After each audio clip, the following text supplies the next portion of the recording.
What is the point of a blind tasting? Now, a blind tasting has a lot of beneficial things to it. And I think it's something that a lot more people should be doing so that one, you can develop your palate a little bit more, and two, you can actually figure out what you like. Doing a blind tasting, even if you know, hey, I put 4 whiskeys or 4 wines into this blind, I know what they are, it still removes a good amount of the bias because you don't know exactly which one you're tasting. So you have to just look at what is the smell? What does it look like? How much do I enjoy this? What are the flavors I'm getting? You have to take a step back and remove the idea that, hey, I'm drinking something really expensive, or hey, I'm drinking something that I already know I like. You remove that and it allows you to focus on the actual beverage in front of you. Think about it like this. If I have these 2 bottles in front of me and I give you both of them and I'm like, which one do you like more?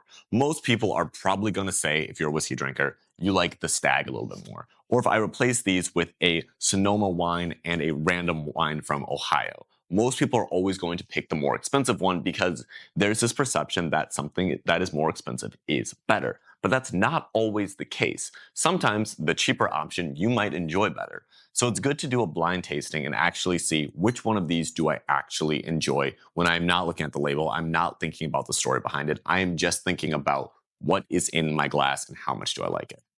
The other benefit that I was talking about is that you're going to have to develop your palate a little bit more because you're going to start to pull out different notes to try to compare these different wines or these different whiskeys against each other and seeing, again, which one do I like? Why do I like that? Am I getting more of a nutty flavor? Am I getting more fruit flavor? Am I getting just a slightly different fruit flavor out of this one compared to this one?